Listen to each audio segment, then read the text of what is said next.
So this is what happened. God tells Abraham, come out. And how did God tell? Through a vision. And he says, look at the stars, look at the heaven, look at the stars and count them.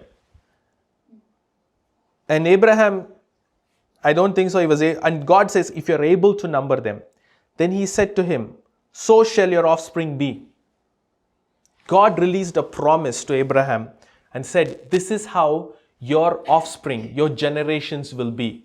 And verse 6, and he believed the Lord, and he counted it to him as righteousness.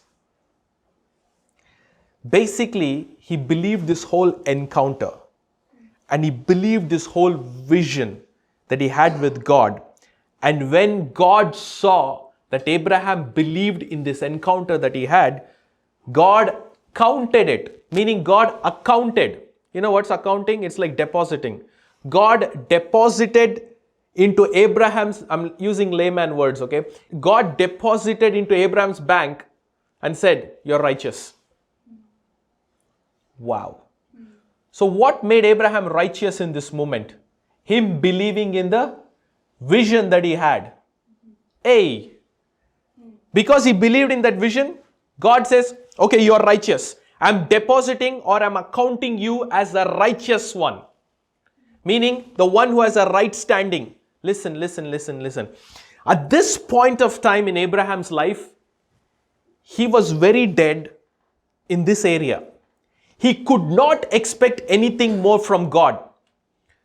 Before I go into other details of this word, please note, he was in a depressed state. He was in a hopeless situation.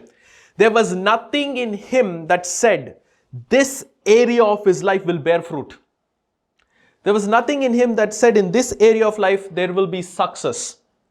And what does God do? God gives him a vision.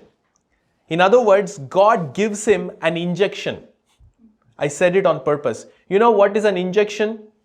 They poke it and they inject something into you. Right? Right now, Abraham does not have anything in this area of his life. And how does God inject a new promise into Abraham's life? Through a vision. Wow. Meaning, God began to introduce something into Abraham's life which he did not have faith for or he did not believe for yet, and God introduced it through a vision. My question to all of you tonight is, are you just letting your failures remain as failures? Or are you letting your disappointments remain as disappointments? Are you letting your dead ends remain as dead ends? You might have till tonight. But I'm giving you an invitation tonight. If you can get into the spirit dimension in God, God has enough promises for you and He will communicate that to you in the spirit dimension. Meaning, He will give you a vision which you never had before for your own life. And when you will believe that new vision for your life, God says, because you're believing it, I'm commanding your spirit to walk into it. Can somebody shout an amen? You know, some people can say, I will remain broke like this for the entirety of my lifetime, or God can come and give you a new dream, a new vision and say, hey, can you believe this? Can you believe this for your marriage? Can you believe this for your life partner? Can you believe this for your career? Can you believe this for your finances? And God is not even telling you to believe on your own. He gives you a vision. And the vision God gave Abraham was, look at the heavens.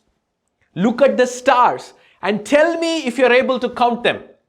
And then God said, so shall your offspring be.